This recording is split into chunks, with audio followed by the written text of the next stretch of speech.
आप सभी का। और अब इंडिया डेली लाइव का ये चुनावी सफर महासंग्राम के रूप में आ पहुंचा है उत्तर प्रदेश के बदायूं में।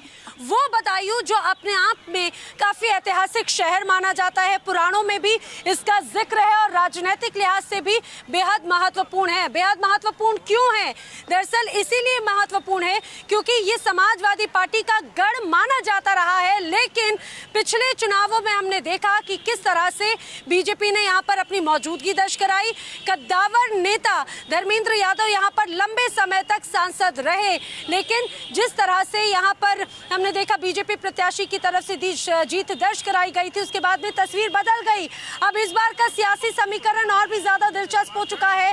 खुद शिवपाल यादव यहाँ से चुनावी मैदान में है, लेकिन क्या एक बार फिर से जो बीजेपी ने जो सीट छीनी थी सपा से, क्या वो एक बार फिर से शिवपाल यादव अपने खेमे में कर पाएंगे या फिर से बीजेपी यहाँ पे एक बार फिर से ये काजा जीत दर्ज करेगी?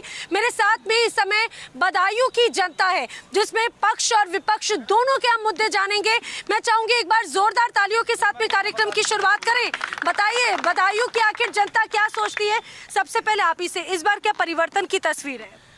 देखिए, जिस प्रकार से माननीय नरेंद्र मोदी जी ने पूरे देश भर में गरीब कल्याण योजनाएं चलाई हैं, उससे निश्चित रूप से इस बार पूरे भारतवर्ष में भारतीय जनता पार्टी के पक्ष में एक लहर चल रही है। और बदायूं सीट हम पिछली बार से दोगुने तिगने चौगुने मार्जिन से जीतने वाले हैं, इसमें कोई अतिशयोक्ति नहीं है। भाई ये बोले ऐसा है क्या, बोले कि दोगुने मार्जिन से जीतेंगे? देखिए मैम, हालांकि जो पिछला चुनाव रहा, लगातार 2009 से माननीय धर्मेंद्र यादव माननीय नेताजी के जो परिवार से हैं वो यहाँ आए थे। ये परंपरागत सीट जो बदायूं की है, ये हमेशा समाजवादी पार्टी पक्ष में रही है। पिछली बार साम दाम दंडभेद से, शासन प्रशासन के प्रभाव से जो माननीय हमारे धर्मेंद्र यादव नेता हैं, मेरी समझ से 18,000 वोटों से लगभग हारे चुनाव यहाँ से, हराए नहीं हरा दिए गए वो। अब अभी आप देख रहे हैं पूरे देश के अंदर, प्रदेश के अंदर अराजकता फैली हुई है। मतलब लॉ एंड ऑर्डर इस तरह से बिगड़ा हुआ है, जिसे चाहते हैं उस पर ईडी का, सीबीआई का और जो भी अपना प्रचंड कर सकते हैं उस हिसाब से उन्हें दबाने काम करते हैं। भाई क्या ये कहा जा रहा है कि जो केंद्रीय एजेंसीज हैं उनका दुरुपयोग करके विपक्ष को खत्म करने की तैयारी है? ये सरासर गलत बात है, कोई दुरुपयोग नहीं हो रहा है। सही बिल्कुल पार्टी हमारी। अच्छा, बदायूं की जो जनता है आखिर उनके मुद्दे क्या हैं इस बार चुनाव में? मुद्दा है राष्ट्र हित, राष्ट्र सर्वोपरि। भारतीय जनता पार्टी के अलावा अन्य दल कोई इस बारे में सोचता भी नहीं है। नहीं सोचता। भारत माता के लिए केवल समर्पित है तो समर्पित है भारतीय जनता पार्टी और नरेंद्र मोदी, भारत माता का लाल, जिसने जब से गद्दी संभाली है तब से लेकर आज तक एक दिन छुट्टी भी नहीं ली। ऐसा प्रधानमंत्री भारत को मिला। ये भारत का नेता नहीं, पूरे विश्व का नेता है नरेंद्र मोदी। ऐसा है दरअसल मैम, जो भाई साहब कह रहे हैं, जो बड़े भाई ने कहा भी, क्या कहते हैं, पूरे देश में माननीय नरेंद्र मोदी जी, ये बात अच्छी है, बहुत अच्छे वक्ता हैं वो। मतलब उनके वक्ता होने में कोई शक नहीं, बहुत अच्छा बोलते हैं। लेकिन अभी आपने थोड़े दिनों पहले देखा होगा जो इलेक्टोरल बॉन्ड का जो मामला आ रहा है, उसमें पहले माननीय अमित शाह जी ने, देश के जो गृह मंत्री, उन्होंने कहा था एक मीडिया चैनल पर कि हमारा, शायद उन्होंने बताया था कुछ 1000 करोड़ रुपए बताया इलेक्ट्रॉन बॉन्ड के माध्यम से हमारी पार्टी के लिए मिला है। बीजेपी ऐसी पार्टी। लेकिन इलेक्टोरल बॉन्ड की बात होगी, आप, मैं उधर की तरफ जाऊँ, इधर बताइए, आप किसी पार्टी के समर्थक है क्या या आम व्यक्ति है? मुलायम सिंह यादव। आम व्यक्ति क्या करते हो आप? हम पेंट का काम करते हैं सर। पेंटिंग का काम करते हैं। भाई यहाँ का जो आम वोटर है उसका मुद्दा क्या है चुनाव में? ये तो सब टाइम आ रहा है, वही बताएंगे। नहीं पता, अभी नहीं मालूम भाई। ये देखिए, अच्छा मैं महिलाओं के तौर पे बात करूं, आप बताइए यहाँ पे जो महिलाएं हैं वो क्या सोचती है, महिला वोटर्स के क्या मुद्दे हैं? देखिए, पहली बात तो मैं आपसे ये बात कहना चाहूंगी, एक अंतरा सुनाऊंगी मैं। वतन की जो हालत बताने लगेंगे तो पत्थर भी आंसू बहाने लगेंगे। किसी कोने में खो गई इंसानियत उसे ढूंढने में जमाने लगेंगे। उठो देशवासियों, उठो देशवासियों, इस देश को बचा लो। उठो देशवासियों, इस देश को बचा लो, नहीं तो ये भाजपाई कुर्सियों को खाने लगेंगे। ये देश बचने वाला नहीं है, ये भाजपाई कुर्सियों को खाने लगेंगे। ये बेईमान लोग हैं, मक्कार लोग हैं, केवल ये दंगाई करके अपना राज में कुर्सी पे बैठना चाहते हैं, केवल दंगाई करते हैं, हिंदू मुस्लिम लड़ाते हैं और कुछ नहीं इनका काम है। केवल इनके पास एक ही मुद्दा है, हिंदू मुस्लिम लड़ाना। और देखिए सुनो, अगर महिलाओं की अगर आप बात करती हो तो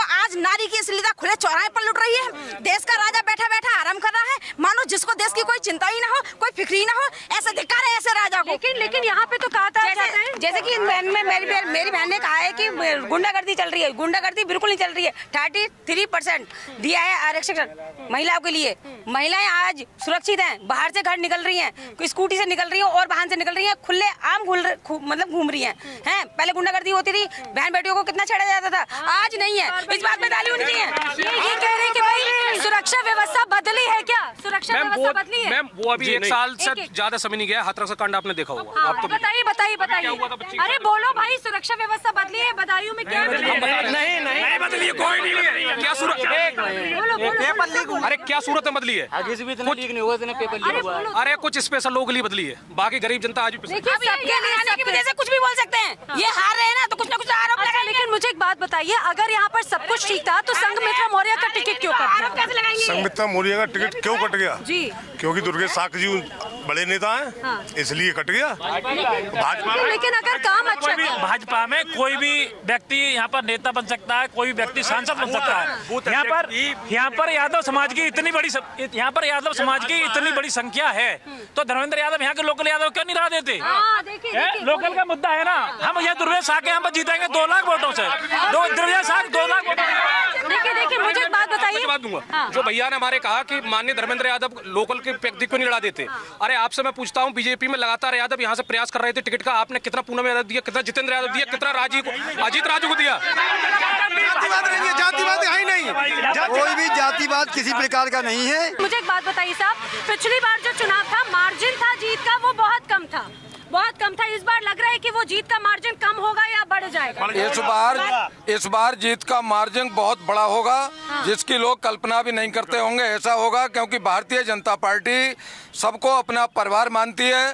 भारतीय जनता पार्टी की कोई भी स्कीम ऐसी नहीं है जो जन जन को नहीं छू रही हो, हर जाति को नहीं छू रही हो। हमारे यहाँ कोई भेदभाव नहीं है, इसलिए हर जात हर धर्म के लोग भारतीय जनता पार्टी के साथ। देखिए बोले कि इस बार तो जीत का मार्जिन बढ़ेगा। देखो भाजपा के लोग बेईमानी से बदायूं में राज कर सकते हैं। इनके बाप की औकात नहीं है कि सत्यता के आधार पर ये राज कर सके बदायूं में। शब्दों की मर्यादा है, इस बार जीत का मार्जिन बढ़ेगा कह रहे इस समय चच्चा शिवपाल यादव जीतेंगे और ये बता रहे हैं कि वो जीतेंगे। परिणाम कुछ समय बाद आपके सामने आने वाला है। केवल एक बार इस समय जीती है बीजेपी और एक बार स्वामी चिन्मयानंद लड़े थे, उस समय जीती थी। नहीं लेकिन समाजवादी पार्टी का ही गढ़ रहा है और ये इतिहास हम फिर से दोहरा देंगे। लेकिन अगर गढ़ था तो पिछली बार चुनाव हार कैसे गए? पहला चुनाव ही भाजपा जीती थी। कभी कभी गलतियां हो जाती हैं। जानकारी नहीं जब गढ़ था तो आखिर ऐसा क्या था कि जनता ने पिछली बार चुनाव में हरा दिया था सपा को? जनता तो इस बार और ज्यादा हराएगी। जनता इस बार अब की बार तो 400 बार होगा। और इधर सुनो, ये जो बोल रही थी, ये जो पब्लिक को जो भड़काने के लिए जो बात बोल रही है कि हिंदू मुस्लिम तो हमारे साथ हैं, समझे? और भाजपा के पास एक ही मुद्दा है, हिंदू मुस्लिम लड़ाना। इसके पास सब गलत है। ये समाजवादी पार्टी के काम जो भी थे, भाजपा ने केवल नाम बदला है। अब की बार ये हार रहे हैं ना, तो कुछ ना। एक मिनट इस बार 400 पार, अगली बार 507।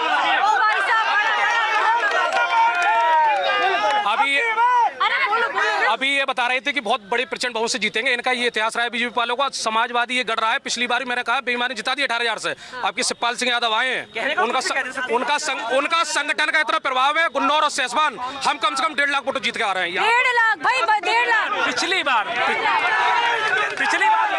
सुनिए सदर बिसौली प्लस ले जाएंगे हम। मैं उधर की तरफ जाऊं, लेकिन अब देखिए ये तो हमने ऊपरी बात की, लेकिन अब मैं अगर मैं बदायूं के मुद्दों की बात करूं, ठीक है, सुनिए मेरा सवाल पूछ लीजिए, सुन लीजिए। अब मेरा अगर ये हमारे समाजवादी का अगर राजू ने समाजवादी क्यों छोड़ी, धर्मेंद्र यहाँ क्यों भागे, शिवपाल क्यों बुलाए गए? यही जवाब दूंगा।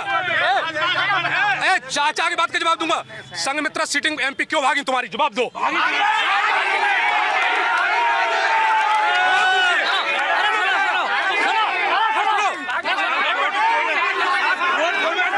वो हमारा धर्मेंद्र यादव के सगे चाचा शिवपाल सिंह आए यहाँ, आगे नहीं हो।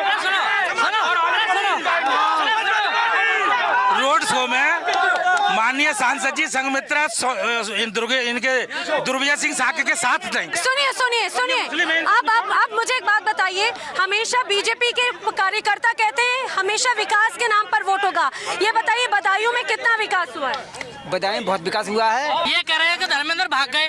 धर्मेंद्र यादव बिसौली में चच्चा भतीजा दोनों हैं। अच्छा, और ये कह रहे हैं कि इसकी बार इतनी चित्त करके मारेंगे कि दोबारा आगे और लड़ाई है। सुनिए मुद्दों की बात, भाई बोल रहे हैं कि भाई विकास हुआ है। सुनिए विकास 4 लेन कितने करा दूं आपको, लिख के दूं? मेडिकल कॉलेज बदायूं मानने समाजवादी देने, मेडिकल कॉलेज मानने धर्मेंद्र यादव की, कोई एक रोड बताओ जो डलाओ बिसौली के अंदर, कोई एक रोड। सुनिए एक सेकंड भाई, आप एक मिनट आप इधर आइए। आप किसी पार्टी से जुड़े हुए हो? बीजेपी से जुड़े हो? तभी अरे भाई हाथ तो छोड़ दो भाई, हाथ नहीं। सुनिए विकास की बात सबसे बड़ा विकास का यहाँ पे है गंगा एक्सप्रेस वे, इस समय बनना ये सबसे बड़ा विकास का मुद्दा है। इसके आगे सब 93 किलोमीटर बदायूं होकर जा रहा है और 596 किलोमीटर का ये express way, Ganga express way जो बन रहा है, किसने बनवाया? माननीय मोदी जी ने, और उसमें बदायूं की सहभागिता सबसे ज्यादा है। 95 किलोमीटर बदायूं से होकर निकल रहा है। जन्म से लेकर आदमी के अंतिम संस्कार तक भारतीय जनता पार्टी मदद कर रही है हर क्षेत्र में। और महिलाओं के लिए सबसे अच्छे मोदी जी है, तो मोदी जी के साथ 50% जो आदरणीय अध्यक्ष जी ने जो बात बताई, मैं आपकी बात का सम्मान रखती हूँ। सुन लो, उनकी बात का सम्मान रखती हूँ। मैं कहना चाहूंगा पूरे उत्तर प्रदेश के अंदर अरे सुन लो यार, पूरे उत्तर प्रदेश के अंदर बदायूं छोड़ दीजिए आप। समाजवादी पार्टी जब सरकार थी, मेडिकल कॉलेज समाजवादी सरकार ने दिए। आपका यमुना एक्सप्रेस वे जितने वो बने थे, आगरा एक्सप्रेस जो वहां से जोड़ते हैं, आपका गाजीपुर से जो जोड़ा, मेरठ से वहां तक जोड़ा था, उससे पहले जोड़ा जो वहां से पढ़वाया है आपका। ऐसा नहीं है कि काम नहीं हुआ, लेकिन ऐसा भी नहीं है कि काम हुआ। उनका कहना है कि भाई अपने बच्चों को स्कूल में पढ़ाने के लिए उन्हें दूर भेजना पड़ता है। बिसौली की जनता के भी पास में यहाँ पे अच्छा मैं आपको अवगत कराना चाहता हूँ, अब से पूर्व की जो सरकारें थी, उन सरकारों में बेसिक शिक्षा के जो स्कूल हुआ करते थे, उसमें या तो कंडे पटा करते थे या भैंसा बंधा करती थी।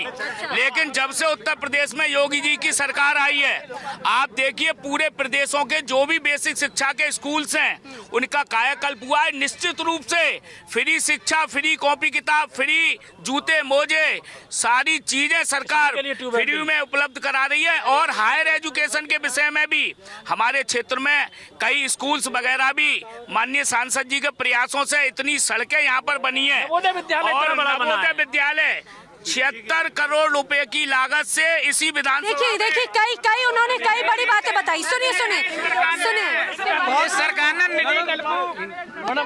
हमारी सरकार ने जवाहर नवोदय विद्यालय सीकरी में प्रस्तावित तो तैयार है। शिक्षा क्षेत्र में आमूलचूल देखिए सुनिए भाई ने, इन्होंने 5 नहीं बल्कि कई मुद्दे बता दिए आखिर बीजेपी के पक्ष में। आप ये बताइए, सुनो कि यहाँ पे आखिर जनता समाजवादी पार्टी को वोट क्यों देगी? 5 वजह बता रहा हूँ मैम।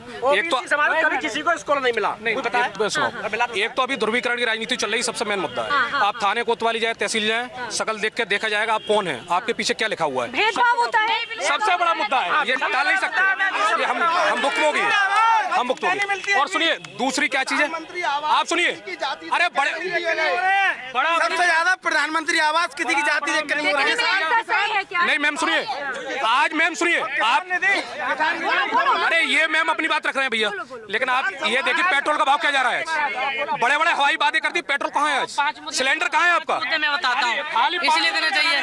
सुनो एम्बुलेंस 100 नंबर, बेरोजगारी भत्ता, एम्बुलेंस, हाँ, और देखो वृद्धा पेंशन, विधवा पेंशन। बड़ी बातें बताइए। इस वक्त समाजवादी की जमानत जब्त, ये माहौल चल रहा है पूरे देश के अंदर। जमानत जब्त होने की बात सुनिए, इधर आइए इधर। अरे भाई आगे आओ, युवा बताइए, खुद ही बोल रहे हैं युवा वोटर। 8 साल से मैं आर्मी की तैयारी कर रहा हूँ और 4:35 ही रेस है, और इन्होंने 4 साल ही कर दी। उसी दिन से मैंने रेस मानना और नौकरी देखना ही खत्म कर दिया। क्या अपने बेटे को कोई मोदी और जान देने के लिए भेजेगा? क्या हम जान देने जाएंगे? बीजेपी सरकार में इतना पेपर लीक हुआ है, इतना बच्चे का आगे भी लीक देखिए लोग कह रहे हैं भाई अग्निवीर, भाई आखिर किस जज्बे से जाएंगे? अग्निवीर का जो पीड़ा है लोगों के मन में, मैं आपको पेपर लीक होने की पीड़ा है लोगों के मन में। पेपर लीक की मैं आपको बताना चाहता हूँ। जो पेपर लीक हुए हैं उनमें हमारी सरकार ने कड़ा कदम उठाते हुए और पेपर वो कैंसिल करे हैं, और जो भी उन पेपर लीक में जो अपराधी पकड़े गए उनके खिलाफ कड़ी कार्रवाई करी है। दूसरी बात, मैं आपको एक बहुत अच्छी बात बताना चाहता हूँ। इस बदायूं जनपद में 1947 के बाद से 2016 तक 9057 ट्यूबवेल के कनेक्शन हुआ करते थे। देखिए एक्शन, एक सेकंड, अरे पेपर लीक भाई, पेपर लीक पे एक्शन हो रहा है। सब राजनीति है इनकी मैम, सब राजनीति है इनकी सब राजनीति है। चलेगा भाई सुनिए, पेपर लीक, एक मिनट जाने दीजिए। मुझे बताइए, आप लोग देश के युवा वोटर, ये सरकार सिर्फ फीते काटती है, फीते। काम हमारा है, सरकार ये फीते काट रही है, बदलने का काम करती है सरकार। ओनली नाम बदलने का। खेत में गई बजाना बीजेपी की देन। किसानों से पूछो, पढ़े लिखे बच्चे रात में। मेहमान नहीं है वो, मेहमान नहीं है। इनको फ्री तो सब कुछ दे दे, पर इनके हराम मौत में लग जाती है कि ये फ्री में मिल रहा है, ये फ्री। इसलिए मोदी कहता है कि काम करो और कमाओ। जो युवा वोटर है भाई, युवा वोटर की आपने बात सुनी, आपने महिलाओं की बात सुनी, पक्ष विपक्ष सुना। युवा वोटर कह रहे हैं कि भाई वो खुद एंटरप्रेन्योर बनना चाहता है। बिसौली इसी की नगर पंचायत में 700 आवास, प्रधानमंत्री 700 आवास बने हैं, उसमें 600 आवास मुस्लिम समाज के बने हैं। ये कह रहा है सबका साथ नहीं है ये। देखिए सुनो, हमारे यहाँ पर मेडिकल बदायूं में बनाया, सपा सरकार ने किया, एक व्यक्ति के लिए बनाया। बताओ कितना पैसा दिया? आईसीयू में चूहे कान काट रहा है आईसीयू में। मेडिकल कॉलेज बनाया सपा ने, आज बीजेपी वाले उसे संरक्षण नहीं दे पा रहे। भाजपा सरकार ने हर जिले में मेडिकल बनाए, हर जिले में। तो बदायूं के लिए लेकिन अस्पताल बना दिया। सुनिए मुझे बोलने दो, अस्पताल बना दिया, लेकिन उसकी व्यवस्था संरक्षण की बराबर व्यवस्थाएं चल रही सुचारू रूप से। पूरे उत्तर प्रदेश में हर जिले में सरकारी मेडिकल कॉलेज बन रहे हैं, और जितनी योजनाएं आ रही हैं सरकार की तरफ से, किसी योजना में हर किसी को लाभार्थी को लाभ मिल रहा है। मेरे ब्लॉक में 640 आवास बने, हर जाति हर धर्म के लोगों को आवास। आम व्यक्ति वाकई में सुरक्षा व्यवस्था तो ठीक है, लेकिन ये बताइए कि जो हेल्थ केयर की बात कर रहे सारी है मेडिकल सुविधा धर्मेंद्र यादव ने दी है बदायूं के लिए, और किसी ने नहीं दी। नंबर 2, भाजपा ने काम तो किया है, सम्मान निधि दे रही है किसानों को, लेकिन जो 700 रुपए का कट्टा था पोटास का, वो अब 1700 पार है। तो क्या फायदा है भाजपा से? 5 किलो कम कर दिया वो, 5 किलो कम किया है वो। क्या किया? आप क्या किसान हैं? हम किसान हैं, प्योर किसान हैं। किस चीज का किसान करते हो? खेती करते हैं। खेती क्या करते हैं? आलू। अच्छा, हम बसपा के कार्यकर्ता हैं, बसपा का वोट देते हैं हम। हाँ, बसपा के हैं हम। क्या करें आप बताओ हमें। बहन जी ने क्या क्या नहीं पट्टे दिए हैं गरीबों को, क्या क्या नहीं दिया बहन जी ने, बताइए। आपको लग रहा है कि इस बार वो तस्वीर एक बार फिर से जागृत होगी, ये तय कह रहा हूँ मैं। अच्छा, एक और बात मुझे बताइए, किसानों का मुद्दा, सुनिए, क्या किसानों का मुद्दा इस बार चुनाव में असर डालेगा? कोई मुद्दा नहीं, विपक्ष के पास कोई मुद्दा ही नहीं है। किसानों का मुद्दा, किसानों को इतना फायदा हुआ है, किसान सम्मान निधि मिली है, किसानों को बहुत फायदा हुआ है। देखिए किसान तो बोल रहे, मैम हम भी किसान हैं, मुझसे बड़ा किसान शायद कोई होगा। 500 बीघा मुझ पे जमीन है मैम। सब गाय खेत कहाँ गई? इनने माननीय डीएम के सरकार ने जो आदेश किया है बनाने का, कुछ नहीं बना। गैया भाग रही है रोडों पे। सरकार आई है, जब से 6 साल पहले हम भी किसान हैं, 3 कुंटल के गेहूं कटे करते, आज भगवान की कृपा से 5 और 6 के गेहूं कट रहे हैं। 4 और 5 के कोई कुछ ना खा रहा, सब अपने कर्म भागी मैम। इनका कहने का मतलब ये है कि कहते गाय को भैंस को काटा है, गेहूं नहीं खाना चाहिए, गाय को भैंस को काटा है, ऐसा नहीं हो, आप नहीं कटेंगे। सुनो दादा, मोदी सरकार, ठीक है, सुनिए, ये कह रहे हैं, सुनो, पूछे इनके घर में कुछ सुनो, किसान है यहाँ पे। अरे सुनो, ये बोल रहे हैं कि किसान निधि दिए किसानों को। किसानों को निधि तो दी, निधि दी है, मान लीजिए 5 किलो खाद कम कर दिया, वो कौन जाएगा? 10 किलो खाद कम कर दिया, वो कहा DAP कम कर दी, उसको कौन देगा? सम्मान देखिए भाई, एक किसान बोल रहा है एक तरफ से राहत दी, एक तरफ से राहत दी तो दूसरी तरफ से मुसीबत बढ़ा दी। एक तरफ से राहत दी तो दूसरी तरफ से आप एक मिनट सुनो, 50% महिलाओं का है, 50% जेंट्स है, ठीक है ना। अब की बार मोदी सरकार से महिलाएं इतनी खुश है ना कि वो जेंट्स तो डालेंगे, महिला पूरी सपोर्ट कर रही है। महिला खुश की बात कर रही है। हाथरस में एक दलित लड़की के साथ में गुंडों ने बलात्कार किया, रीढ़ की हड्डी तोड़ दी और दलित ने माता पिता के दिल के सीधे पूछो ये चीज उस दलित लड़की ने माता पिता के दिल से पूछो।